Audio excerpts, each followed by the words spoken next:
it's Isabel from the Assisted Living Network, and there are some major hiring mistakes you don't want to make when it comes to hiring new staff in your first RAL home.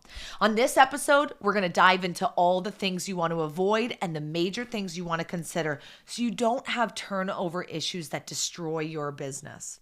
In the United States right now, there are 76 million baby boomers. The number one dilemma for these baby boomers? Housing. That dilemma can be your opportunity. Welcome to the Assisted Living Network podcast, where you can discover how just one residential assisted living home could secure your financial future forever.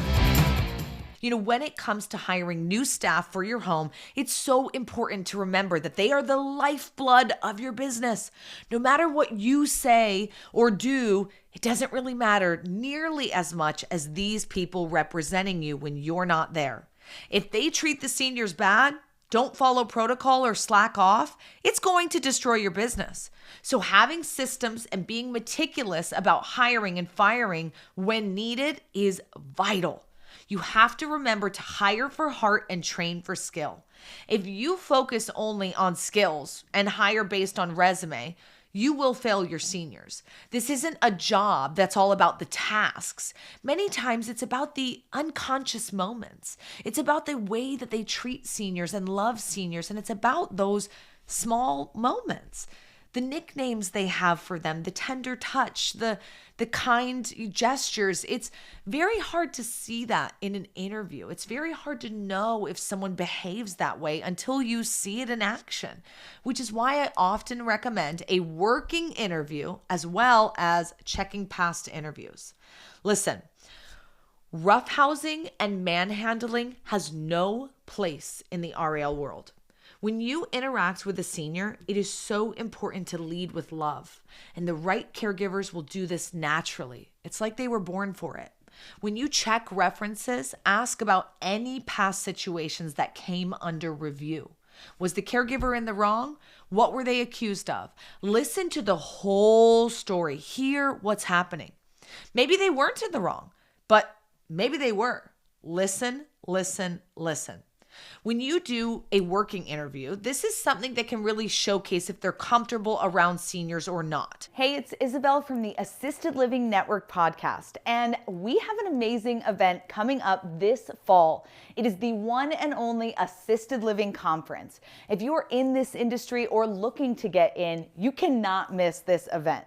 Not only do we have incredible speakers and sponsors and vendors, but you're going to be able to network with other care home owners and operators and really get those things you need to take your business to the next level. So don't miss this year's event. Click the show notes and grab your ticket today. I'll see you at the Assisted Living Conference. Now, back to the show.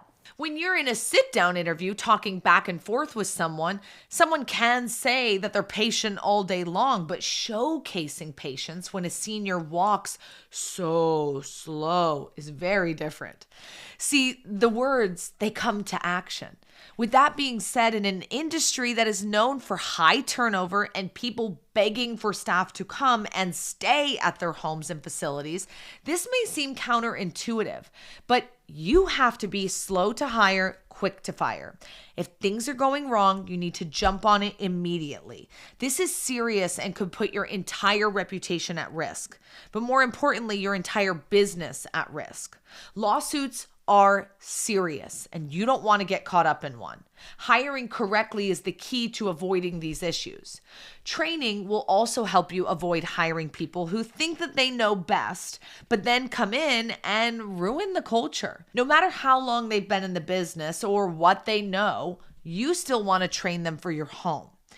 Being licensed and trained doesn't mean they're trained for your home.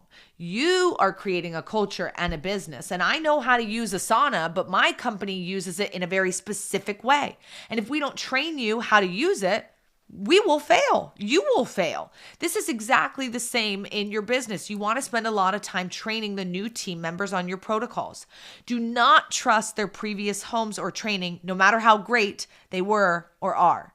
Okay, this onboarding and training is also important because you may be hiring someone with no prior experience and knowledge, and they might be brand new.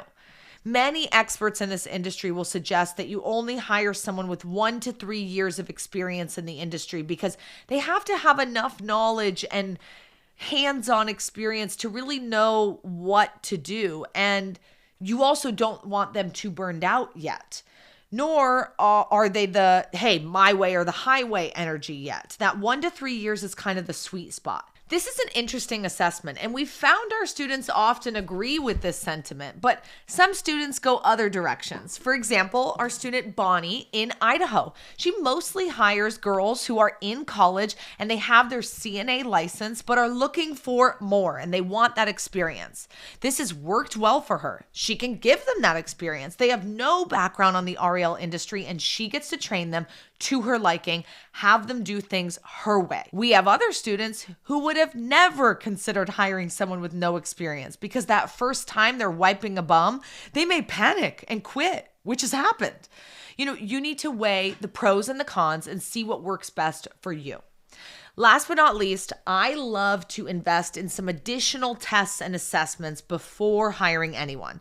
My favorite is the predictive index. I've talked about it before, but I truly love the system, and it's a great way to find if someone's precision, their patience, and their collaboration levels without having to ask so many questions.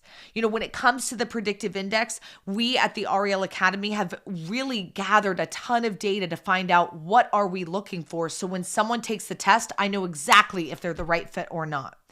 We also only hire caregivers after they've taken that test and are determined to be a good fit for the business and the rest of the staff too. You can do one-on-one guides and team guides to see how they'll work together.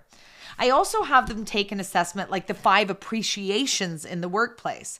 I ask them about their long-term goals, such as opening their own care homes, getting a degree, or knowing where they want to go and where they've been. It really helps me help them in the grand scheme of things. To learn more about how to hire the right people and avoid the wrong hiring mistakes, come to one of our live events in Phoenix, Arizona, and learn all of those nitty-gritty details. Don't forget to share this episode with a friend and follow us wherever you listen to your favorite podcast. Thanks for listening to the Assisted Living Network.